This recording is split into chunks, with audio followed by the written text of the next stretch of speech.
اعوذ باللہ من الشیطان الرجیم بسم اللہ الرحمن الرحیم یا ایھا الرسول لا يحزنك الذین یسارعون فی الکفر من الذین قالوا آمنا بافواہہم ولم تؤمن قلوبهم ومن الذین هادوا سماعون للکذب سماعون لقوم آخرین لم يأتوك يحرفون الكلم من بعد مواضعه يقولون إن أوتيتم هذا فخذوه وإن لم تؤتوه فاحذروا ومن يرد الله فتنته فلن تملك له من الله شيئا أولئك الذين لم يرد الله أن يطهر قلوبهم لهم في الدنيا خزي ولهم في الآخرة عذاب عظيم صدق الله العظيم. تمہیداً یہ بات سماعت فرما لیں کہ حدیث شریف میں آتا ہے کہ بندو، اللہ کے بندو، اچھائی کو پھیلایا کرو، برائی سے روکا کرو، وگرنہ کیا ہوگا کہ تم دیکھو گے کہ تم رب سے دعائیں مانگتے ہیں اور اللہ تمہاری دعا قبول نہیں کرے. آج ہم معاشرے میں دیکھ رہے ہیں کہ ہماری کئی دعائیں رک رہی ہیں. اس کی وجہ یہ ہے کہ ہر بندہ کہتا ہے یار کوئی غلط کر رہا ہے تو مجھے کیا.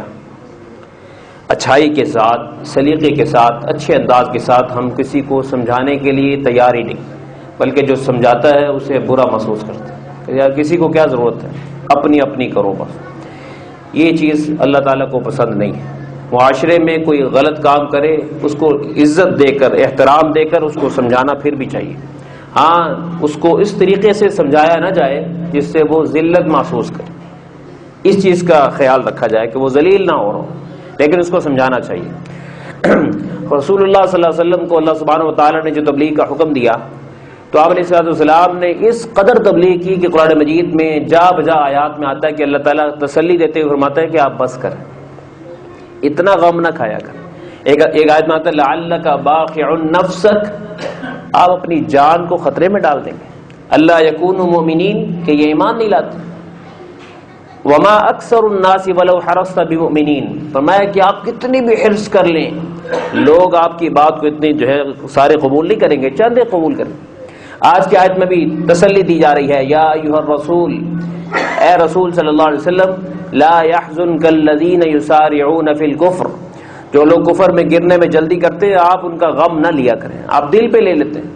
اس بات کو سمجھنے سے پہلے، اس اگلی آیات کو سمجھنے سے پہلے ایک بات سمجھ لیں کہ مدینہ منورہ میں اسلامی ریاست جو قائم ہوئی تھی وہ فتح مکہ کے بعد جا کے قائم ہوئی. فتح مکہ سے پہلے یہود بھی آباد تھے اور نبی علیہ السلام کے ان کے ساتھ معاہدات تھے. ان معاہدات میں یہ معاہدہ بھی تھا کہ ہر ایک کا عدالتی نظام علیحدہ علیحدہ ہوگا.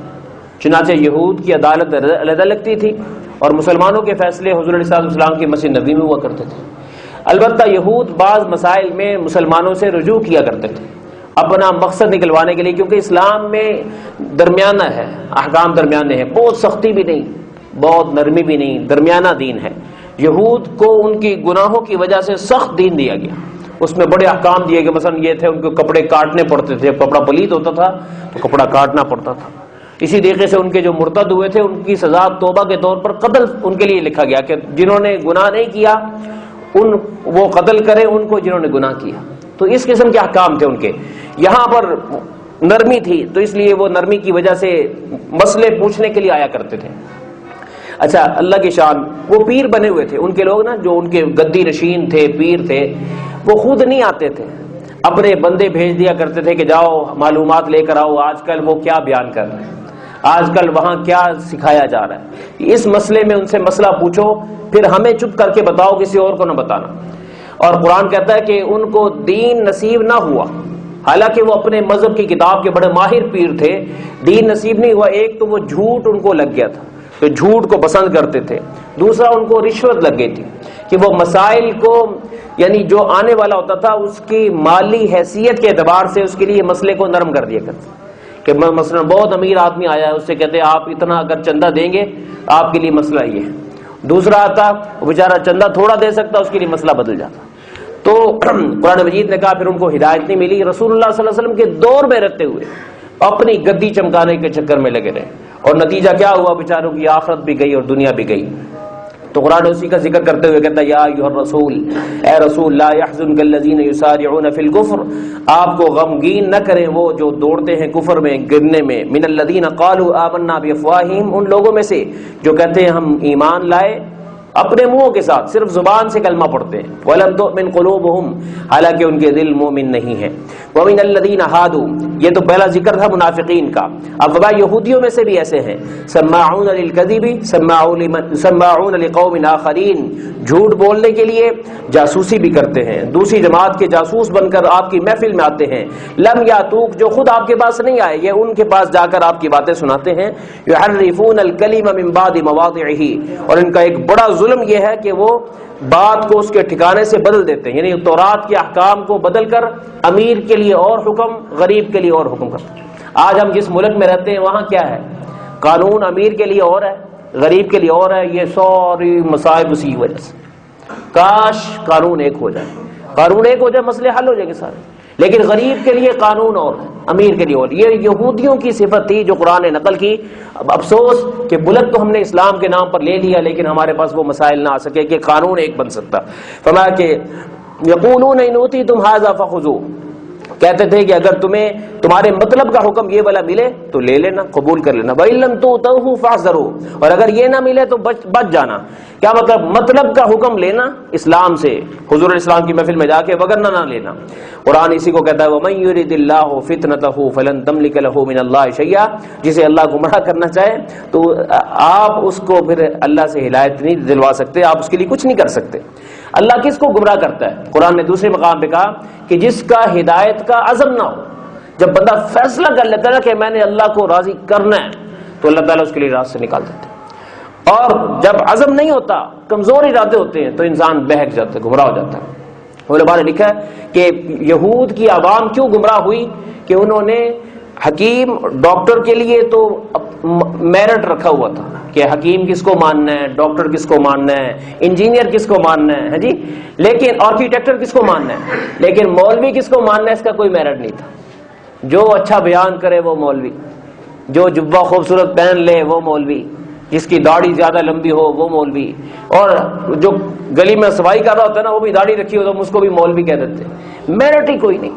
تو علماء نے کہا کہ جیسے عوام اس دور میں بھی صحیح ڈاکٹر تک پہنچ جاتی, تحقیق کر کے صحیح ڈاکٹر تک پہنچ جاتی ہے, تو ان کی ذمہ داری ہے کہ ہر خطبہ دینے والے کو مولوی نہ سمجھے, ہر ایک پر اعتماد نہ کریں, بلکہ جانچ پھٹک کریں کہ یار یہ اصلی بندہ بھی ہے کہ نہیں, اس کی کوئی سند بھی ہے کہ نہیں, ڈگری ہے کہ نہیں, اور یہ اس کی بیک گراؤنڈ کیا ہے, اور اس کے پاس بیٹھنے والوں کا ذہن کیسا بنتا ہے.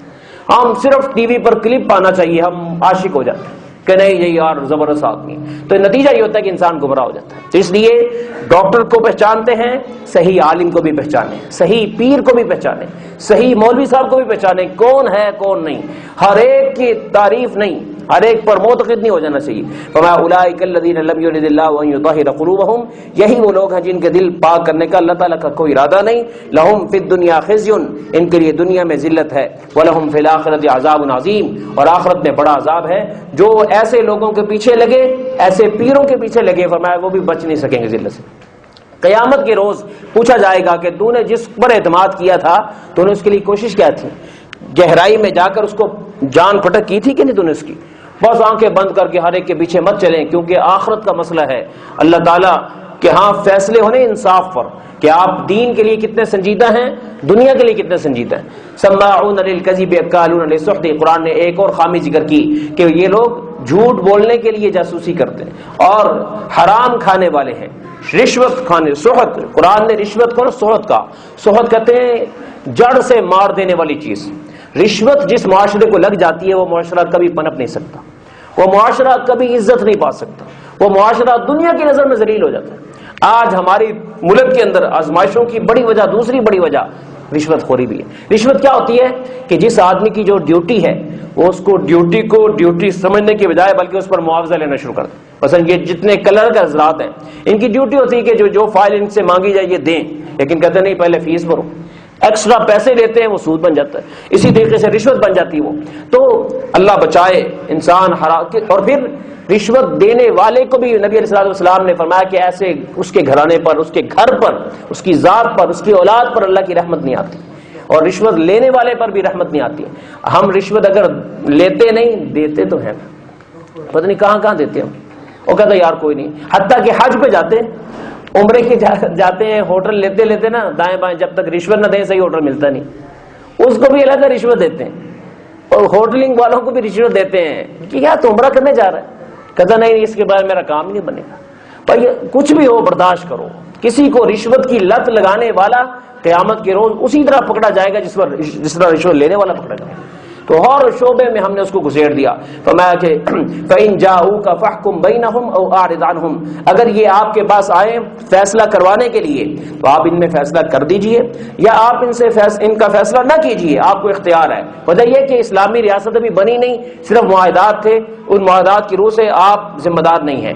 وَإِن تُعْرِضْ عَنْهُمْ، اگر آپ ان سے منہ پھیریں گے فَلَن يَضُرُّوكَ شَيْئًا، یہ آپ کا کچھ بگاڑ نہیں سکیں گے۔ وَإِن حَكَمْتَ فَاحْكُم بَيْنَهُم بِالْقِسْطِ، اور اگر آپ فیصلہ کرنا ہو تو انصاف کے ساتھ فیصلہ کیجئے۔ ان اللہ یحب المقسطین، اللہ تعالیٰ انصاف کرنے والوں کو پسند کرتا ہے۔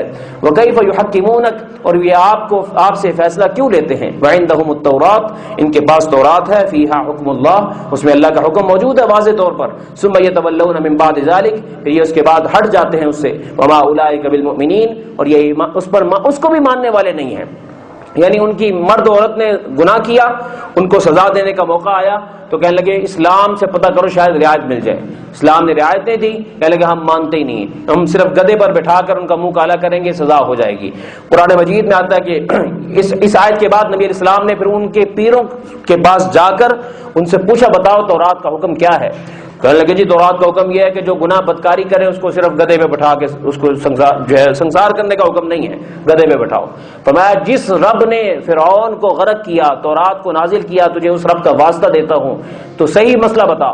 پھر وہ کہنے لگا میں ڈر گیا ہوں، آپ نے مجھے پریشر دیا ہے، صحیح مسئلہ وہی ہے جو آپ بتا رہے ہیں، اصل مسئلہ یہ ہے، لیکن ہم لوگ مال کے نشے میں ہم نے مسئلے بدل دیے ہیں، اس لیے آج کل یہ مسئلہ بنا ہوا ہے کہ گدھے پہ بٹھاؤ اور اس کو سزا دے دو اور یہی سزا کافی ہو جائے گی۔ تو قرآن مجید کہتا ہے کہ یہود نہ تورات کے بنے تو وہ قرآن کی کیوں بنیں گے؟ اسی طریقے سے ہم لوگوں کو کہا جا رہا ہے کہ قرآن کے احکام کو مانو، صرف قرآن سے محبت کرنا، یہود نے محبت چھوڑی نہیں تھی لیکن گمراہ ہو گئے، قرآن سے محبت کرنا کافی نہیں ہے، قرآن کی ماننی بھی پڑے گی۔ اللہ ہمیں توفیق عطا فرمائے۔ وآخر دعوانا الحمدللہ رب العالمین۔